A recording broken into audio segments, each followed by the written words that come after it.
ہم نے انڈیا سے الگ ہو کر کچھ پایا ہے یا کھویا ہی ہے؟ دیکھیں یہ اب 75 77 80 سال پہلے کی بات ہے. یہ بات بہت اکثر میں بھی کرتا ہوں اور لوگ بھی کرتے ہیں کہ تب کیا آپشنز تھے تو تب جو بھی لیڈرشپ کو مناسب سمجھ میں آیا وہ کر گزرے.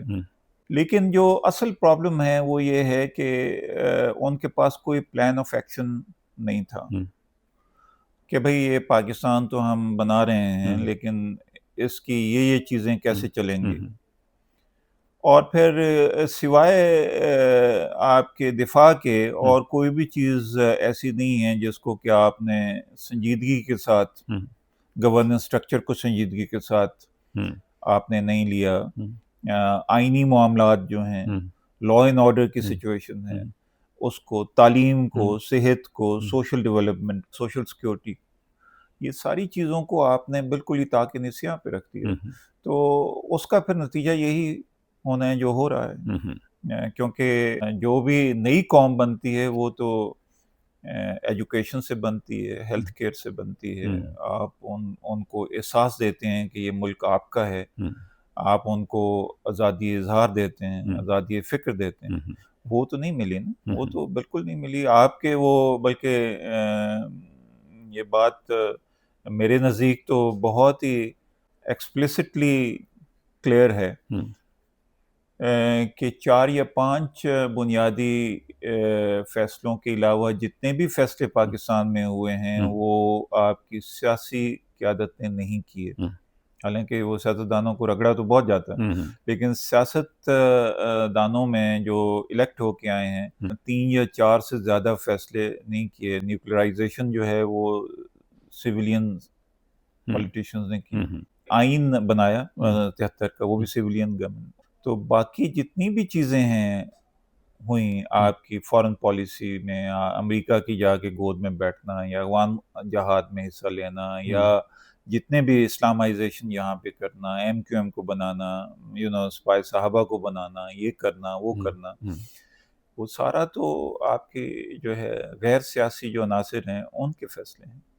جتنے بھی آپ کے ہاں جنگی مارکے ہوئے ہیں ان میں سے کوئی بھی جنگی مارکہ جو ہے کسی سیولین لیڈر کا انیشیٹڈ نہیں ہے. سارے یہ کیونکہ دیکھیں نا، جنگی مارکہ ایک ایسی چیز ہے جو تہذیب کے بالکل ہی خلاف ہے. تہذیب کا کیا مطلب ہے؟ امن، آشتی اور جو ہے ایک دوسرے کے ساتھ مل جل کے رہنا، یہ تہذیب ہوتی ہے. اور تہذیب کی بنیاد جو ہے وہ امن کے اوپر ہوتی ہے. امن کے ضامن جو ہے وہ آپ کا نظام انصاف ہوتا ہے. ٹھیک ہے نا. اور جو آزادی کو ایک اور چیز جو مستحکم رکھتی ہے وہ رول آف لا ہوتا ہے. اور رول آف لا جو ہے آپ کی مساوات کے لیے بہت ضروری ہے. اچھا، یہ ساری چیزیں آپ نے اڑا کے تو بالکل ہی فارغ کر دیا. ٹھیک ہے نا. تو اس وجہ سے جو تہذیب ہے، انسانی تہذیب، اس کی گروتھ، اس کا ارتقاء، وہ بالکل ہی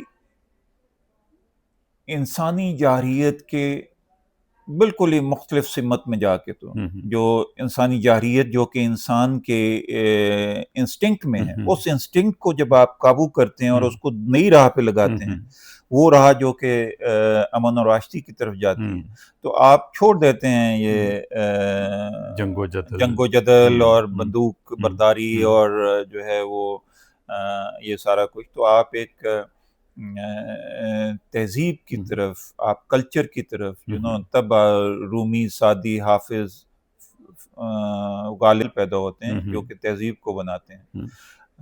یہ ورنہ جرنیل تو میں اگلے دن ایسے سوچ رہا تھا کچھ پڑھتے ہوئے کہ سب سے جو بڑا جنرل پیدا ہوا ہے وہ سکندر کہتے ہیں، چنگیز خان کو بھی کہتے ہیں.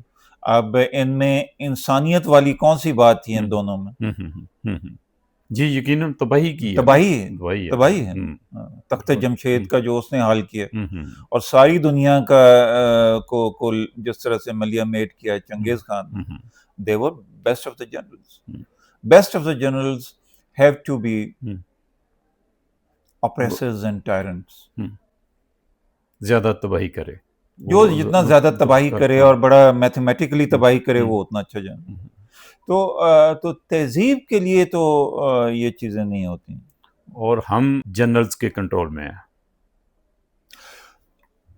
ہم شروع ہی سے ہیں.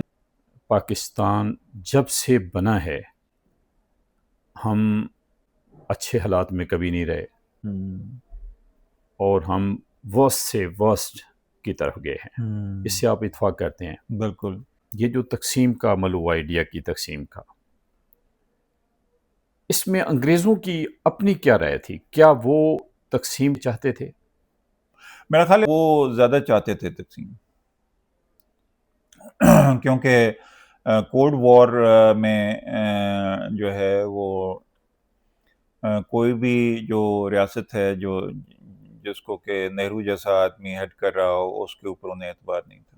جو انگریز تھا اور امریکہ بھی تھا، وہ انڈیا اگر اکٹھا ہو گیا اور یہ سوویت یونین کے ساتھ اور چائنا کے ساتھ یہ بلاک بن گیا تو پھر کیا ہوگا؟ پھر تو بہت ہی خطرناک کام ہو. تو بیچ میں ایک اسٹریٹجک لوکیشن ایسی چاہیے تھی جہاں سے وہ آپریٹ کر سکیں. تو وہ آپریٹ کر رہے ہیں، کرتے رہے ہیں، اور آئندہ بھی کریں گے. کیونکہ میری تو رائے یہ ہے، اور یہ ایک ایکڈیمکلی ڈیلیبریٹڈ رائے ہے کہ Pakistan is not a free country. Pakistan is not a free country. Pakistan کے فری کنٹری ہونے کا بھی کوئی امکان نہیں ہے. نہیں، بالکل نہیں.